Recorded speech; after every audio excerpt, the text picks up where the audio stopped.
KPCC ಅಧ್ಯಕ್ಷರ ಬದಲಾವಣೆ ವಿಚಾರದಲ್ಲಿ ಸೆಪ್ಟೆಂಬರ್ ಕ್ರಾಂತಿ ಅಂತ ಹೇಳಿದ್ರು. ಈಗ ಮುನ್ನುಡಿ ಬರೆದಿದ್ದಾರೆ. ಮುಖ್ಯಮಂತ್ರಿಗಳ ಆಪ್ತ ವಲಯದಲ್ಲಿ ಗುರುತಿಸಿಕೊಂಡಿದ್ದಾರೆ ಕೆಎನ್ ರಾಜಣ್ಣ. ಮುಖ್ಯಮಂತ್ರಿ ಬದಲಾವಣೆ ವಿಚಾರ ಯಾವಾಗ ಮುನ್ನೆಲೆಗೆ ಬಂತೋ ಆಗ ಸಿಡಿದೆದ್ದು ಕೆಪಿಸಿಸಿ ಅಧ್ಯಕ್ಷರ ಬದಲಾವಣೆ ಆಗಬೇಕು ಅಂತ ಹೇಳಿದಂಥವರು ಕೆಎನ್ ರಾಜಣ್ಣ. ಪವರ್ ಶೇರಿಂಗ್ ವಿಚಾರದಲ್ಲಿ ಯಾವುದೇ ರೀತಿ ಮಾಹಿತಿ ಇಲ್ಲ. 5 ವರ್ಷ ಸಿದ್ದರಾಮಯ್ಯವರೇ ಇರ್ತಾರೆ. ಡಿಕೆ ಶಿವಕುಮಾರ್ ಮುಖ್ಯಮಂತ್ರಿ ಆಗೋದಾದ್ರೆ ಆಗಲಿ, 2028 ಅವರ ಪಕ್ಷವನ್ನ ಮುನ್ನಡೆಸಿಕೊಂಡು ಹೋಗಲಿ, ಅವರ ನೇತೃತ್ವದಲ್ಲಿ ಚುನಾವಣೆಗೆ ಹೋಗೋಣ, ಗೆಲ್ಲೋಣ, ಅವ್ರು ಮುಖ್ಯಮಂತ್ರಿ ಆಗಲಿ 5 ವರ್ಷ, ಬಟ್ ಪವರ್ ಶೇರಿಂಗ್ ಬೇಡ ಅಂತ ಹೇಳಿದ್ರು. ಕೆಪಿಸಿಸಿ ಅಧ್ಯಕ್ಷರ ವಿಚಾರದಲ್ಲಿ ಮಾತಾಡಲಿಕ್ಕೆ ಹಿಂದೆ ಮುಂದೆ ಹೆಣಗಾಡುತ್ತಿದ್ದ ಅನೇಕ ನಾಯಕರ ಮಧ್ಯೆ ಒಂದು ಖಡಕ್ ಧ್ವನಿಯಲ್ಲಿ ಮಾತನಾಡಿದ್ದು ಕೆಎನ್ ರಾಜಣ್ಣ. ಸೆಪ್ಟೆಂಬರ್ ಕ್ರಾಂತಿಯ ಮುನ್ಸೂಚನೆಯನ್ನು ಕೊಟ್ಟಿದ್ರು.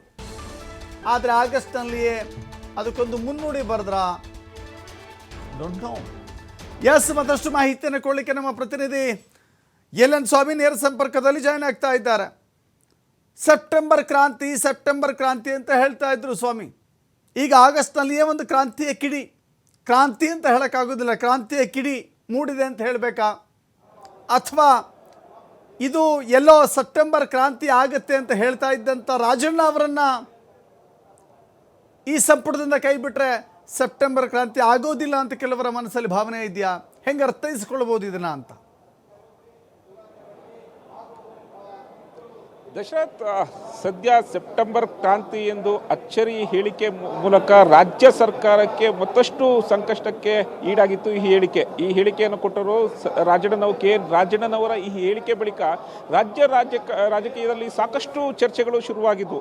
ಅಂದರೆ CM ಪವರ್ ಶೇರಿಂಗ್ ಸಂಬಂಧಪಟ್ಟಂತೆ ಯಾವಾಗ ಕಾಂಗ್ರೆಸ್ ವಲಯದಲ್ಲಿ ಚರ್ಚೆ ಶುರುವಾಗಿತ್ತೋ ಆ ಚರ್ಚೆ ಶುರುವಾದಂಥ ಸಮಯದಲ್ಲೇ ರಾಜಣ್ಣನವರು ಒಂದು ಹೇಳಿಕೆಯನ್ನು ಕೊಡ್ತಾರೆ. ಸೆಪ್ಟೆಂಬರ್ಗೆ ಒಂದು ಕ್ರಾಂತಿ ಆಗುತ್ತೆ ಎಂಬ ಹೇಳಿಕೆಯನ್ನು ಕೊಡ್ತಾರೆ. ಈ ಕ್ರಾಂತಿ ಯಾವ ರೀತಿ ಅನ್ನೋದು ಕೂಡ ಕಾಂಗ್ರೆಸ್ ವಲಯದಲ್ಲಿ ನಾನಾ ರೀತಿಯಾಗಿ ಚರ್ಚೆ ಆಗಿತ್ತು. ಜೊತೆಗೆ ವಿಪಕ್ಷಗಳಿಗೆ ಇದೊಂದು ರೀತಿ ಬ್ರಹ್ಮಾಸ್ತ್ರವಾಗಿ ಸಿಕ್ಕಿತ್ತು. ಅಂದ್ರೆ ಕಾಂಗ್ರೆಸ್ ಪಕ್ಷದಲ್ಲಿ ಯಾವುದೂ ಸರಿ ಇಲ್ಲ ಅನ್ನೋದು ಮೇಲ್ನೋಟಕ್ಕೆ ಸ್ಪಷ್ಟ ಆಗಿತ್ತು. ಇದು ವಿಪಕ್ಷಗಳಿಗೆ ಒಂದು ರೀತಿ ಸರ್ಕಾರದ ವಿರುದ್ಧ ಹಾಗೂ ಸರ್ಕಾರದ ನಾಯಕರ ವಿರುದ್ಧ ಹೋರಾಟಕ್ಕೆ ಸಿಕ್ಕದಂತ ಒಂದು ದೊಡ್ಡ ವೇದಿಕೆ ಕೂಡ ಸೃಷ್ಟಿಯಾಗಿತ್ತು. ಆದ್ರೆ ಈಗ ರಾಜಣ್ಣನವರ ಸಚಿವ ಸ್ಥಾನಕ್ಕೆ ರಾಜಣ್ಣನವರ ಒಂದು ರಾಜೀನಾಮೆ ಯಾಕೆ ಅನ್ನೋದು ಸಾಕಷ್ಟು ಅಚ್ಚರಿ ಮೂಡಿಸ್ತಾ ಇದೆ ಹಾಗೂ ಕುತೂಹಲವನ್ನು ಕೂಡ ಮಾಡ್ತಾ ಇರೋಂಥದ್ದು. ಅಂದ್ರೆ ಸಚಿವ ರಾಜಣ್ಣನವರ ಒಂದು ಹೇಳಿಕೆ ಅಥವಾ ಅವರ ಒಂದು ನಡವಳಿಕೆಗಳು ಇದು ಸಚಿವ ಸ್ಥಾನಕ್ಕೆ ತಲೆದಂಡಕ್ಕೆ ಕಾರಣ ಆಯ್ತಾ ಅಥವಾ ಹೈಕಮಾಂಡ್ ನಾಯಕರಿಂದ ಸೂಚನೆ ಬಂದಿತ್ತ ಎಂಬ ವಿಚಾರಗಳು ಸದ್ಯ ಸಾಕಷ್ಟು ಕುತೂಹಲ ಮೂಡಿಸ್ತಾ ಇರುವಂಥದ್ದು. ಯಾಕೆಂದ್ರೆ ಒಂದು ಕಡೆ ಕಾಂಗ್ರೆಸ್ ಹೈಕಮಾಂಡ್ ನಾಯಕರೇ, ಅದರಲ್ಲಿ ರಾಹುಲ್ ಗಾಂಧಿಯವರೇ ಮತಗಳ್ಳತನ ವಿಚಾರವನ್ನ ಇಟ್ಕೊಂಡು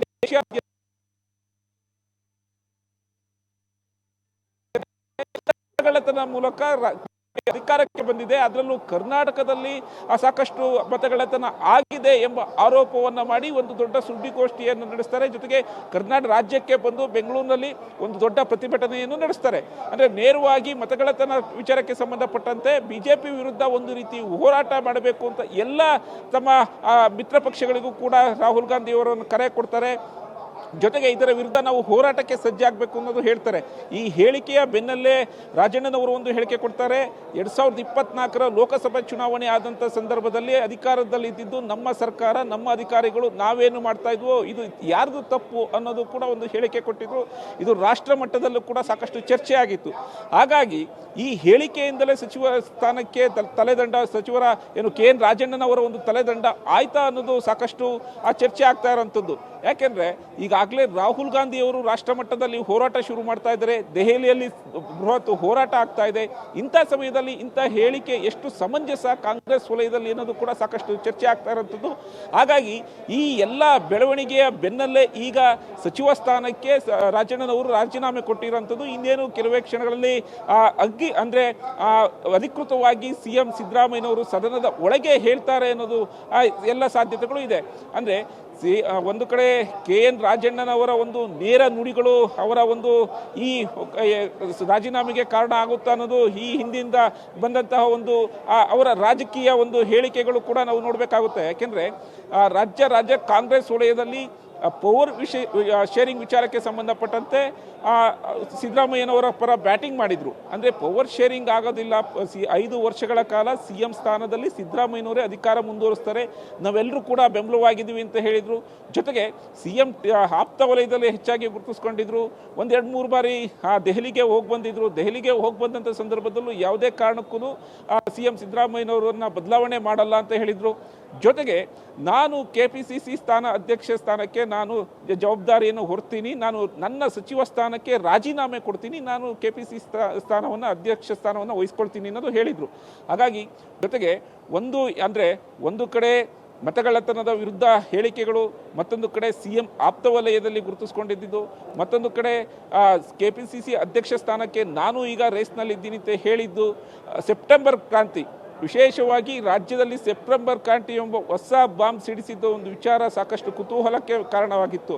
ಅಂದರೆ ಯಾವ ರೀತಿ ಸೆಪ್ಟೆಂಬರ್ ಕ್ರಾಂತಿ ಆಗುತ್ತೆ ನೀವು ಕಾಯ್ದು ನೋಡಬೇಕು. ನಾನು ಯಾವುದನ್ನು ಸ್ಪಷ್ಟನೆ ಕೊಡಲ್ಲ, ಆದರೆ ನನ್ನ ಹೇಳಿಕೆಗೆ ನಾನು ಬದ್ಧವಾಗಿರ್ತೀನಿ, ನನ್ನ ಮಾತಿನಿಂದ ನಾನು ಪಲಾಯನ ಮಾಡಲ್ಲ, ನನ್ನ ಹೇಳಿಕೆಗೆ ನಾನು ಬದ್ಧ ಆಗಿರ್ತೀನಿ ಎಂದು ಪದೇ ಹೇಳಿಕೆಯನ್ನು ಕೊಡ್ತಾ ಇದ್ರು.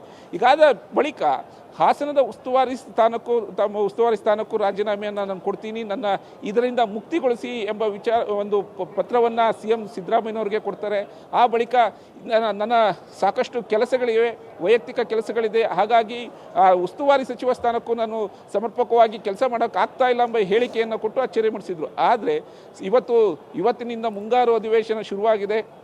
ಮುಂಗಾರು ಅಧಿವೇಶನ ಮೊದಲನೇ ದಿನವೇ ಸಚಿವ ಸ್ಥಾನಕ್ಕೆ ರಾಜೀನಾಮೆ ಕೊಟ್ಟಿರುವುದು ಸಾಕಷ್ಟು ಕುತೂಹಲ ಮೂಡಿಸಿದಂತಾಗಿದೆ. ದಶರಥ್, ಇದ್ರ ಜೊತೆಗೆ ಯಾವಾಗ ಮುಖ್ಯಮಂತ್ರಿಗಳ ಬದಲಾವಣೆ ಆಗುತ್ತೆ ಅಂತಂದಾಗ ಸಿದ್ದರಾಮಯ್ಯ ಅವರನ್ನು ಕೆಳಗಿಳಿಸ್ತಾರೆ, ಆ ಜಾಗಕ್ಕೆ ಬಂದು DK ಶಿವಕುಮಾರ್ ಕೂತ್ಕೊಳ್ತಾರೆ ಅಂದಾಗ ಮುಖ್ಯಮಂತ್ರಿಗಳಿಗೆ ರಕ್ಷಣಾ ಕವಚ ಒದಗಿಸೋದ್ರಲ್ಲಿ ಮುಂಚೂಣಿಯಲ್ಲಿದ್ದಿದ್ದು ರಾಜಣ್ಣ. ಮುಖ್ಯಮಂತ್ರಿಗಳ ಹುದ್ದೆ ಸಿದ್ದರಾಮಯ್ಯ ಅವರಿಗೆ ಸಿಗಬೇಕು ಅಂತ ಹೇಳುವಂಥ ನೇರವಂತಿಕೆಯನ್ನು ಇಟ್ಕೊಂಡಿದ್ದಂಥವರು ರಾಜಣ್ಣ. ಆದರೆ ಇಷ್ಟೆಲ್ಲ ರಾಜಣ್ಣ ಮಾಡಿದಾಗ ರಾಜಣ್ಣ ಅವರ ರಕ್ಷಣೆಗೆ ಮುಖ್ಯಮಂತ್ರಿಗಳು ಬಂದಿಲ್ವಾ? ಈ ಪ್ರಶ್ನೆ ಎದ್ದೊಳಿದಿಲ್ವಾ?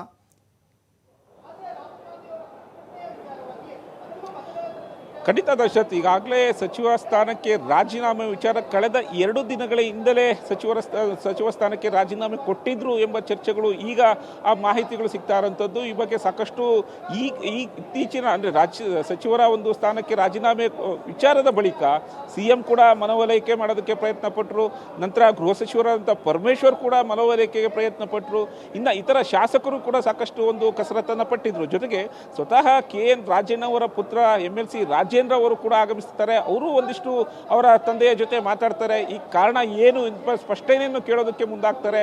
ಆದರೆ ಯಾವುದಕ್ಕೂ ಕೂಡ ಅವರು ಸ್ಪಂದನೆ ಕೊಡದಂತೆ ನನ್ನ ನಿರ್ಧಾರಕ್ಕೆ ನಾನು ಬದ್ಧ ಎಂಬ ಹೇಳಿಕೆಯನ್ನು ಕೊಟ್ಟು, ಅಂದರೆ ಆ ವಿಚಾರವನ್ನು ತಮ್ಮ ನಾಯಕರುಗಳ ಬಳಿ ಹೇಳಿ ತಮ್ಮ ರಾಜೀನಾಮೆಯನ್ನು ಅಂಗೀಕರಿಸಿ ಅಂತ ಮತ್ತೆ ಆ CM ಬಳಿ ಹೋಗಿ ಮನವಿ ಮಾಡ್ತಾರೆ. ಇದಾದ ಬಳಿಕ CM ಹಾಗೂ DCM DK ಶಿವಕುಮಾರ್ ಇಬ್ಬರು ಒಂದು ತಮ್ಮ ಕುರ್ಚಿಯಲ್ಲಿ ಇಬ್ಬರ ನಾಯಕರ ಒಂದು ಚರ್ಚೆ ಮಾಡ್ತಾರೆ.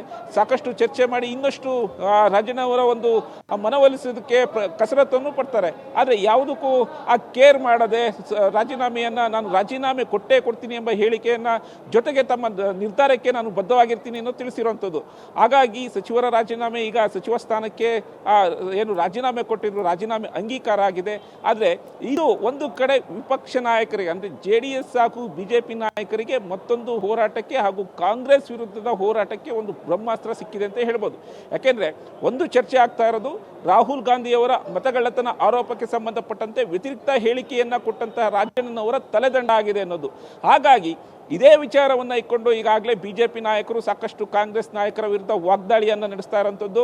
ಅಂದರೆ ಸುಳ್ಳು ಹೇಳುವಂಥ ಕಾಂಗ್ರೆಸ್ ವಿರುದ್ಧ ಸತ್ಯವನ್ನು ಹೇಳಿದಂಥ ರಾಜಣ್ಣನವರ ಒಂದು ಸಚಿವ ತಲೆದಂಡ ಆಗಿದೆ ಎಂಬ ಹೇಳಿಕೆಯನ್ನು ಕೊಡ್ತಾ ಇರೋಂಥದ್ದು. ಅಂದರೆ ಕಾಂಗ್ರೆಸ್ನಲ್ಲಿ ಸುಳ್ಳು ಇದೆ, ಸತ್ಯ ನುಡಿದಂತಹ ರಾಜಣ್ಣನವರ ಒಂದು ತಲೆದಂಡ ಆಗಿದೆ.